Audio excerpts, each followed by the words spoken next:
இப்படி இந்த மஸ்ஜிதுக்கு வருவதின் காரணமாக இப்படி பல்வேறு விதமான நன்மைகளை தெரிந்து கொள்ளக்கூடிய, தீமைகளை தெரிந்து கொள்ளக்கூடிய ஒரு வாய்ப்பு ஏற்படுகின்றது. நன்மைகளை செய்து தீமைகளை விலக்கிக் கொள்ளக்கூடிய வாய்ப்பு ஏற்படுகின்றது. அதனால் இந்த மஸ்ஜித் கட்டாயம் தேவை.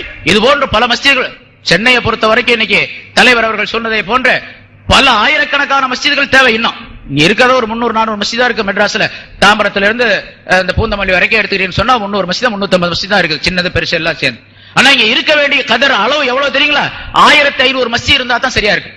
முஸ்லிம் நாடுகள், மக்கா மதீனா அந்த பக்கம் அரபு நாடுகள்லயும் போய் பாத்தீங்கன்னா ஒரு தெரு, ஒரு 10 வீடு கொண்ட ஒரு தெரு அமைத்தால் அந்த இடத்துல பள்ளிவாசி கட்டாயமாக கட்ட வேண்டும் என்று அரசாங்கத்தினுடைய உத்தரவு. பள்ளிவாசி இல்லாம வீடு கட்டக்கூடாது முதல்ல. ஏன்னா வணக்கத்தினுடைய தலம் இல்லாமல் மனிதர்கள் இருக்கக்கூடாது என்பது. அதே போல கட்டாயமாக இருக்க வேண்டும். வணக்கத்தலங்கள் எந்த அளவுக்கு அதிகமாக இருக்கின்றதோ அந்த அளவுக்கு மனிதர்களுடைய தொழக்கூடிய மனப்பான்மை அதிகமாக. சில பேர் தொழுகாதவங்களும் கூட தூரமா இருப்பாங்க பள்ளிவாசலை விட்டு. சரி இப்ப எங்க போய் தொழுகிறது, அப்புறம் அடுத்த நேரம் பாத்துக்கலாம் அப்படின்னு ஃபஜ்ர விட்டுருவாரு. அப்புறம் லொஹருக்கு வேலையா போயிடும், அசருக்கு கடையில இருப்பாரு, மகரிபுக்கு கூட்டம் வந்துடும், இஷாவுல தூக்கம் வந்துடும், முடிஞ்சு பாரு அன்னைக்கு பூரா தொழுக மாட்டாரு. ஒரு நாள் விட்டுட்டாருன்னு வச்சுங்க, அப்படியே தொடர்ந்து சரி நேத்தான் தொழுகல இன்னைக்கும் பரவாயில்ல அப்படியே பாத்துக்கலாம். இப்படியே தொழுகாம ஒரு வருஷம் கழிச்சு அப்புறம் தான் யோசனை பண்ணுவாரு. லைலத்துல் கத்ர் அன்னைக்கு பள்ளிவாசல்ல வருவாரு, அஜித் பயான் செஞ்சுட்டு இருப்பாங்க, கட்டாயமா தொழுகணும் அப்படின்ட்டு. அடடா போன வருஷம் விட்டு சரி இனிமேல் தொழுவோம் அப்படின்னு சொல்லிட்டு அன்னைக்கு ஆரம்பிப்பாரு. 2-3 நாள் தொழுவாரு, அப்புறம் விட்டுருவாரு. இதுக்கு ஒரு காரணம் என்னன்னு கேட்டா பக்கத்துல மஸ்ஜிதுகள் இல்லாமல் இருப்பது, வெகு தூரத்திலே மஸ்ஜிதுகள் இருப்பது. ஆகவே மஸ்ஜிதுகள் அதிகமாக உருவாக்கப்பட வேண்டும். மஸ்ஜிதுகள் உருவாவது மனிதர்கள் உருவாவதற்கு, சிறந்த மனிதர்கள் உருவாவதற்கு, பண்பாடுள்ள மனிதர்கள் உருவாவதற்கு காரணமாக ஆக்கப்பட்டிருக்கின்றது. அல்லாஹ் தஆலா அப்படிப்பட்ட ஒரு மஸ்ஜிதை இந்த இடத்தில் நமக்கு தந்திருக்கின்றான். இந்த மஸ்ஜிதுடைய வரலாறு சம்பந்தமாக ஆரம்பத்திலே முன்னுரை நிகழ்த்திய, வரவேற்புரை நிகழ்த்தி அவர்கள் உங்களுக்கு சொல்லி காட்டினார்கள். ஆகவே இந்த மஸ்ஜித் எந்த நோக்கத்திற்காக வேண்டி கட்டப்பட்டதோ அந்த நோக்கத்தை நிறைவேற்றக்கூடிய மக்களாக இந்த பகுதி மக்கள் இருக்க வேண்டும். வெறுமனே இன்று வந்ததோடு இல்லாமல் இங்க பல மக்கள் வந்திருக்கிறீங்க பல இடங்கள்ல இருந்து. ஆனா இந்த மஹல்லாவில் இருக்கக்கூடியவர்கள் என்ன செய்யணும் அப்படின்னு கேட்டா, ஒவ்வொரு நேரமும் இந்த மஸ்ஜிதை அலங்கரிக்க வேண்டும். அதுதான் அலங்காரம். இந்த கட்டடம் அலங்காரம் அல்ல, இதுல போட்டிருக்கக்கூடிய விளக்குகள், பேன்கள் அலங்காரம் அல்ல, இங்க இருக்கக்கூடிய பொருள்கள் அலங்காரம் அல்ல.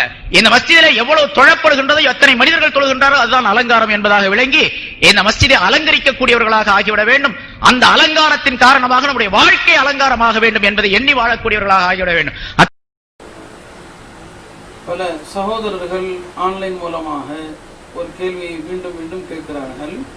நம்முடைய சமுதாயத்திலே பலரும் மார்க்கத்திலே தடை செய்யப்பட்டு வட்டி தொழிலை செய்து கொண்டிருந்தார்கள்.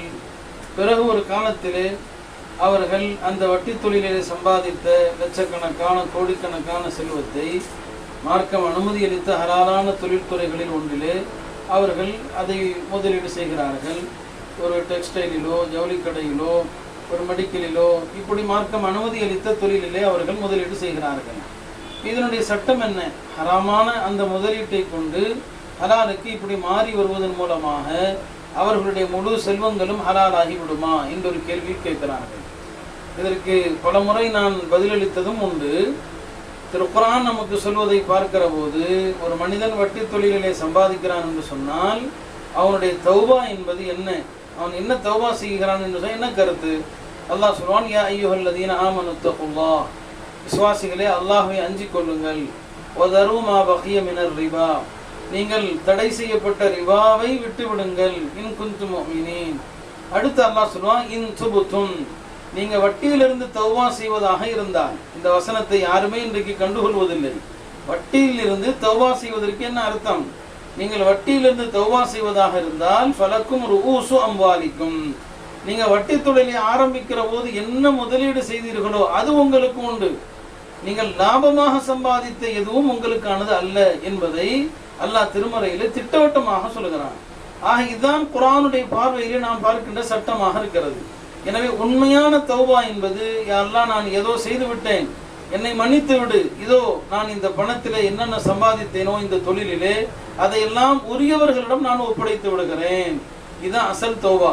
இவர் என்ன முதல் போட்டாரோ அதை எடுக்கலாம். ஆனால் இன்றைக்கு இதெல்லாம் நம்ம பரிசோதனை களமாக ஆக்கி கொண்டு வட்டி தொழிலிலே லட்சம் சம்பாதிப்பது, பிறகு அதுல கிடைக்கின்ற லட்சங்களை வைத்து ஹலாலுக்கு மாறுவது, இது மார்க்கத்தை ஏமாற்றுகின்ற ஒரு செயலே தவிர அல்லாஹ்வையும் அல்லாஹ்வுடைய தீனையும் அல்லாஹ்வுடைய ரசூலையும் இறை வசனங்களையும் கேலி செய்வதை தவிர நிச்சயமாக வேறொன்றும் கிடையாது. இன்னைக்கு ஹராம் இந்த அளவுக்கு கேலி செய்யப்படுகிறது. வீடு கட்டுவது ஹராமான தொழிலில், சாப்பாடு எனக்கு வரக்கூடிய ஹலாலான வாடகையில, இது ஒரு முஸ்லிம் சொல்லக்கூடிய வார்த்தையாக இருக்க முடியாது. யூதர்கள் தான் இப்படி சொல்வார்கள், நோமினு பிபாப், சிலதை நாங்கள் ஏற்றுக்கொள்வோம், நக்ஃபுர் பிபாப், சிலதை நாங்கள் மறுக்கிறோம். ஏறத்தாழ இன்றைக்கு நம்முடைய சகோதரருடைய நிலையும் அதுவாகத்தான் இருக்கிறது. எனவே வட்டியிலிருந்து தௌபா என்பது சம்பாதித்த அனைத்தையுமே உரியவர்களிடம் ஒப்படைத்து விட்டு அந்த பாவத்திற்காக கண்ணீர் சிந்தி அல்லாஹ்விடத்திலே அழுது பிறகு ஹலாலான தொழிலுக்கு வருதல். இதுதான் வட்டியிலிருந்து திரும்புவதற்கு அர்த்தமே தவிர அதிலே சம்பாதித்த பணத்தை கொண்டு ஒரு ஹலாலிலே முதலீடு செய்வது என்பது நிச்சயம் வட்டியிலிருந்து தௌபா செய்ததாக கருதப்படாது. இதை நம்முடைய சகோதரர்கள் கவனத்தில் எடுத்துக்கொள்ள வேண்டும். If one person were to accept the deen through an effort of yours by the will of Allah subhanahu wa ta'ala, automatically you would achieve a lot, because every salah they read, you have a reward. But the difficulty is, some people believe you should not be kind to non-Muslims, you should not be good to non-Muslims, you should look at them with a dirty eye. Astaghfirullah, that is not Islam. In fact, Islam is the opposite, where you need to treat every non-Muslim as a potential Muslim. Every non-Muslim is in fact a not yet Muslim. They would be keen on Islam if we had to lead our lives properly. But we lie, we cheat, we swear, we deceive, we are unfaithful. What else? We have so much in terms of negativity. We fight each other, we are disunited. बिस्मिल्लाहिर्रहमानिर्रहीम। अस्सलामु अलैकुम वरहमतुल्लाहि वबरकातुहू। जी, सवाल है, क्या बीमारी अजाब होती है? मेरे भाइयों और बहनों, ऐसी बातें अक्सर सुनने में आती हैं कि अगर कोई शख्स बीमार होता है और अल्लाह ना करे अगर उसे कोई बड़ी बीमारी लगती है तो लोग फौरन कहते हैं, जी लगता है इसने कोई गुनाह किया होगा, इस पर अल्लाह का अजाब आया है। और अक्सर ये बातें वो लोग करते हैं जिनके दिलों में रंजिश और जिनके दिलों में कीना और गंद होता है। अपनी नफरत को निकालने के लिए उस बंदे की तरफ ऐसी बातें जोड़ देते हैं। हत्ता कि मुसलमानों को तो ऐसी बातें हरगिज नहीं करनी चाहिए थी। अगर मेरे भाइयों और बहनों बीमारी अजाब होती तो अल्लाह के नबियों पर कभी बीमारी ना आती।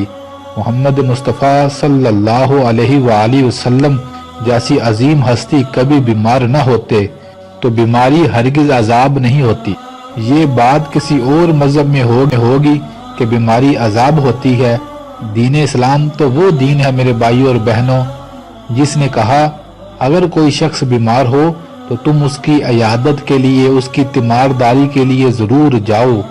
उसकी तीमारदारी करने पर, उसका हाल पूछने पर तुम्हें अल्लाह की रहमतें भी मिलेंगी और तुम्हें सवाब भी होगा। सुभान अल्लाह। और एक और रवायत में मेरे नबी सल्लल्लाहु अलैहि वसल्लम ने फरमाया, लोगों, बीमार की दुआ फरिश्तों की दुआ की तरह होती है। सुभान अल्लाह। मेरे भाइयों और बहनों, जब भी कोई शख्स बीमार हो तो उसके सामने या उसके पीछे कभी ऐसी बात ना कहें कि इस पर अल्लाह का अजाब आया है। दीन इस्लाम तो वो दीन है मेरे भाइयों और बहनों जो कहता है बीमारी आने पर अल्लाह ताला बीमार के गुनाहों को माफ फरमाते हैं। और बाज़ औक़ात अल्लाह ताला अपने बंदों को आजमाते हैं कि इसके ऊपर बीमारी आती है, ये सब्र करता है या नाशुक्री करता है।